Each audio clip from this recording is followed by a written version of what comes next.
Welcome to the Asmat region of the Indonesian province of southwestern Irian Jaya, where the Asmat people have lived for approximately 50,000 years, with the first contact documented by the outside world by Dutch captain James Cook in 1770. They were initially known to the world as cannibals and headhunters, as well as the best woodcarvers of the Stone Age. This belief stems from the Asmat mythological practice. Two brothers were believed to have been the first in the vast region. The older brother convinced the younger of the two to cut off his head, thus initiating manhood. Once the body was cast into the sea, he would come back as a strong and fearsome warrior. The Asmat region is comprised of some 70,000 people scattered over 9,000 square miles of mangroves, sago palms, and patches of tropical rainforest. This is a culture steeped in ancestral tradition.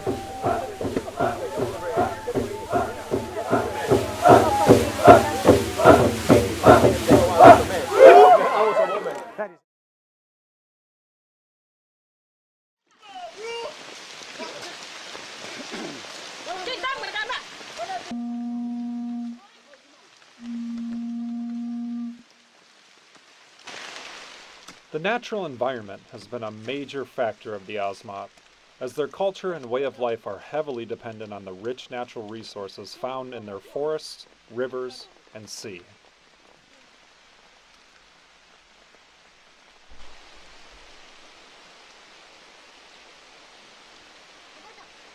The Asmat mainly subsist on starch from the sago palm, supplemented by grubs of the sago beetle, crustaceans, fish, forest game, and other items gathered from their forests and waters.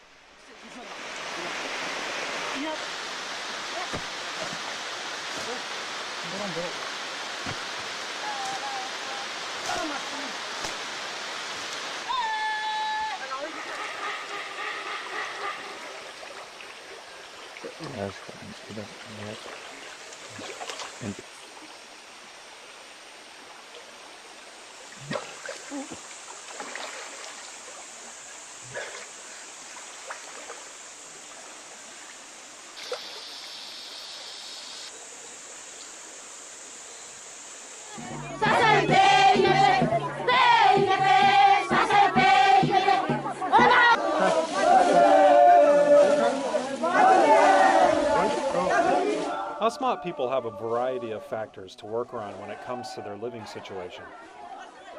High tides create the need to build living structures that are elevated off the ground some 10 feet or more, with some Asmat, and specifically the Korowai people, living in structures built in the treetops some 200 feet off of the ground. Longhouses not only serve as shelter for the Asmat, but also serve as a meeting place for various tribes to come together for ceremonial affairs.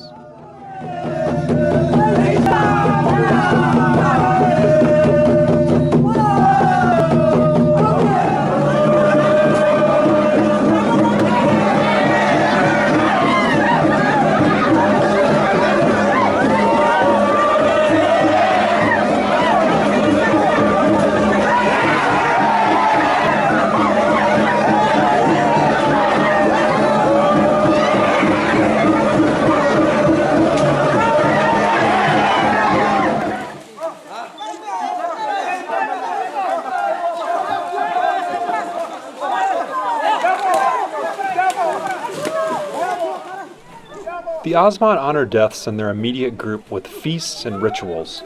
They not only commemorate the deceased, but remind the living to avenge their deaths. The bish poles are made for these funeral feasts. The basic form of the bish is an open-work carved pole that incorporates several ancestral figures and a wing-like projection that represents the pole's phallus.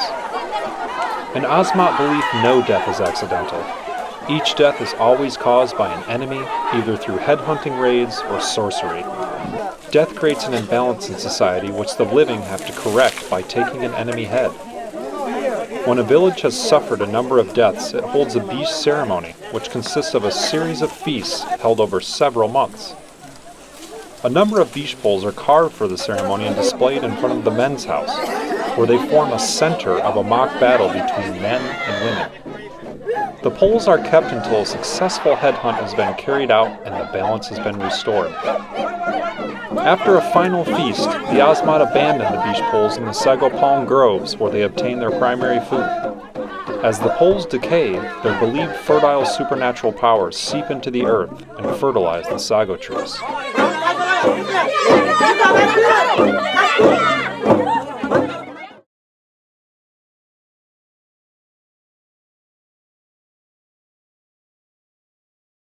You may have seen and heard a rich signaling aerophone throughout the course of this film.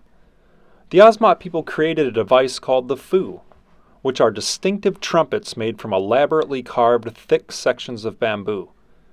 Used primarily as signaling devices, in the past the trumpets were closely associated with warfare.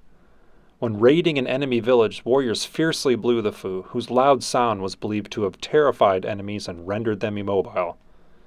When returning to their home village from a successful raid, the warriors again sounded the trumpets to proclaim their triumph. Fu were also played during male initiations and to accompany some drum performances. Warfare had ceased by the mid-20th century, but the Asmat continued to use trumpets for signaling and other purposes. My dear friend and grandfather Russell Betts spent a great deal of time with the Asmat at the behest of American Bishop Al Sawada. He pleaded with Russ to help with a solution in the region, stating, "They desperately need our help to create a sustainable life while still holding on to cultural values." As director of the Asia Foundation in Indonesia, Sawada's call piqued his sense of duty and something needed to be done. This led to the acquisition of countless Asmat artifacts, including 2 fus, which we'll demonstrate for you.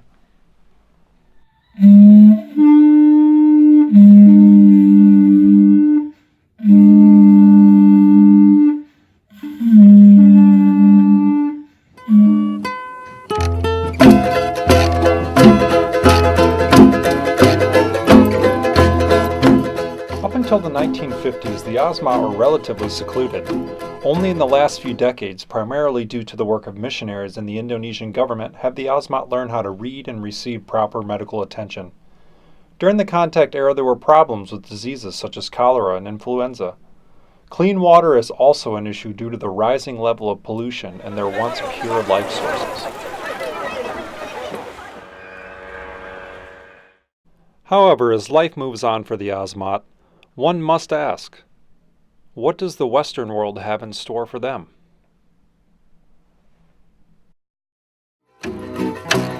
Satu